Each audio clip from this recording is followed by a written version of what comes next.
Age doesn't matter. आम्ही आमचा right घ्यायला बरोबर आहे ना. आम्हाला पण आमचा राईट हवं. जर असंच पेपर लीक होणार तर कंट्रीचं काय होणार पुढे जाऊन. आमचं पण एक फ्युचर आहे ना.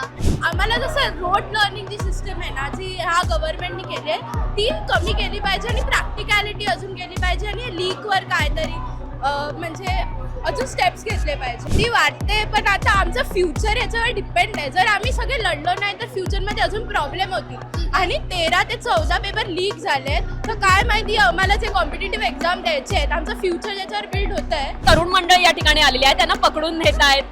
हा चालेल. चालेल तुला? देशासाठी काय बनवाय पकडून नेलं तरी चालेल. आमचे शाळेचे पेपर पण लीक होत नाही आणि नीट सारखा पेपर लीक झालाय. शाळेचे पेपर लीक होत नाही इथे.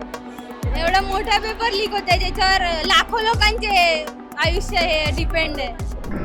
दादर शिवाजी पार्क येथे अनेक जण येत आहेत. इथे काही तरुण मुली दिसत आहेत. कुठून आलात तुम्ही? आम्ही क्लासवरून आलोय. काय शिकतेस सध्या तू?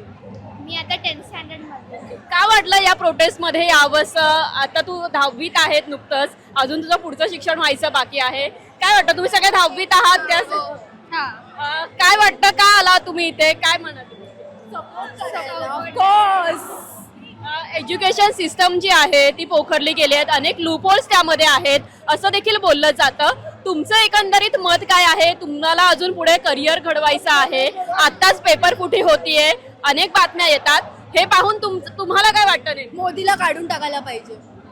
ऑफकोर्स माझा भाऊ स्वतः 12th मध्ये होता आणि रीनीटमुळे त्याला प्रॉब्लेम झाला मेंटल हेल्थवर, पण त्याने कसं तरी ते ओव्हरकम केलं आणि OMR शीटचं पण काहीतरी घोळ झाला तर खूप मार्क कसे कमी झाले त्याचे. म्हणून मला त्याला सपोर्ट करायचा आणि बाकीचे स्टुडंट्स आहेत त्यांचं लीक झालंय त्यांना पण सपोर्ट करायचा.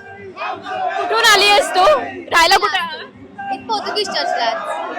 काय वाटतं हे सगळं प्रोटेस्ट बघून? अगदी लहान वय आहे तुमचं, तुम्ही आला आहात, सगळं सुरू आहे. तुझं मत काय आहे हे सगळं पाहून? Age doesn't matter. आम्ही आमचा राईट घ्यायला बरोबर आहे ना. आम्हाला पण आमचा राईट हवं. जर असंच पेपर लीक होणार तर कंट्रीचं काय होणार पुढे जाऊन. आमचं पण एक फ्युचर आहे ना. घरी तुमच्या सगळं माहिती आहे की तुम्ही प्रोटेस्ट मध्ये आला आहात. हा. घरच्यांचं मत काय आहे हे सगळं पाहता? त्यांना देखील तुमच्या भविष्याची चिंता असेल.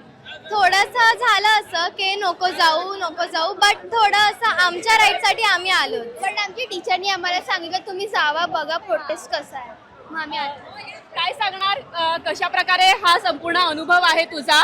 दिल्लीमध्ये एक वेगळं सुरू आहे आंदोलन आणि आता इथे देखील तुम्ही आलेला आहात. काय अगदी लहान लहान मुली आहेत मात्र आवर्जून त्या प्रोटेस्ट मध्ये आलेल्या आहेत आणि सहभागी झालेल्या आहेत. काय सांगणार तो? घरच्यांना माहितीये तुम्ही सगळे इथे आला? घरच्यांनी असं म्हटलं नाही का की जाऊ नको, गर्दी आहे, आपल्याला काय करायचं? असं नाही बोलले. टीचरांचा तुमचा जो आहे सपोर्ट तुम्हाला पाहायला मिळतोय. काय वाटतं, काय बदल झाला पाहिजे एज्युकेशन सिस्टम मध्ये बदल झाला पाहिजे आणि आम्हाला जसं रोड लर्निंग जी सिस्टम आहे ना, जी ह्या गव्हर्नमेंटने केली आहे ती कमी केली पाहिजे आणि प्रॅक्टिकॅलिटी अजून केली पाहिजे आणि लीकवर काहीतरी म्हणजे अजून स्टेप्स घेतले पाहिजे आणि मेजर्स घेतले पाहिजे. तुमच्या हातामध्ये पेपर दिसतोय, काय लिहिलंय त्यावर? जे पेपर लीक झालंय ते सगळं त्याच्याबद्दल आहे. तुम्ही सगळं काय घडतंय काय नाही याची कल्पना तुम्हाला आहे आणि ते सगळं घेऊन येतात. तर तो पेपर आहे. काय सांगणार थोडक्यात या पेपरवर? We shall we will. आपण पाहतोय दिल्लीमध्ये मोठ्या प्रमाणात पोलिसांनी जे आहे स्टुडंट लोकांची धरपकड केली. इथे देखील काही दरम्यान अशीच परिस्थिती दिसते. भीती नाही वाटली येताना की काय होईल काय नाही? आमच्याकडे माझी टीचरचा सपोर्ट आहे, मग आम्ही आलो. टीचर येत आहेत आता. तुला नाही वाटली भीती की आपल्याला पण देखील पकडून नेतील, काही होऊ शकतं? भीती वाटते, पण आता आमचं फ्युचर याच्यावर डिपेंड आहे. जर आम्ही सगळे लढलो नाही तर फ्युचरमध्ये अजून प्रॉब्लेम होतील. आणि 13 ते 14 पेपर लीक झालेत तर काय माहिती आम्हाला जे कॉम्पिटेटिव्ह एक्झाम द्यायचे आहेत, आमचं फ्युचर याच्यावर बिल्ड होतं आहे.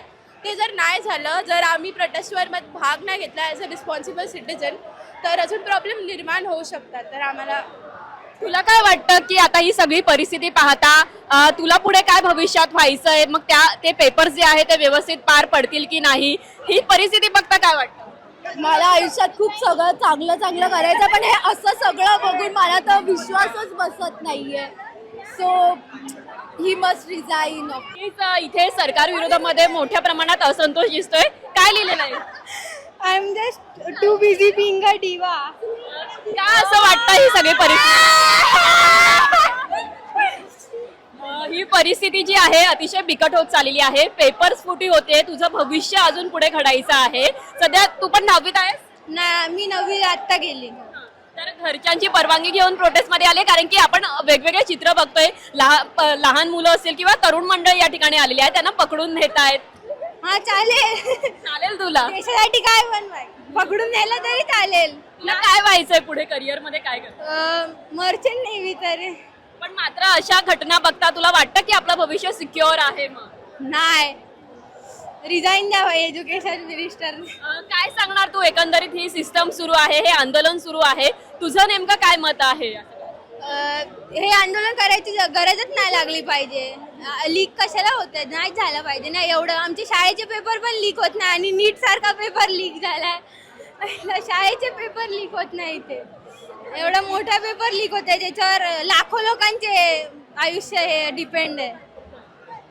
आपण पाहतोय की 10वीत या मुली आहेत, 9वी 10वीत या मुली आहेत आणि मोठ्या प्रमाणामध्ये जी घटना घडतीये पेपर फुटीची, यावर त्यांनी भाष्य केलेलं आहे. आता कशा प्रकारे यावर सरकारकडून प्रतिक्रिया येते हे पाहणं महत्त्वाचं असेल.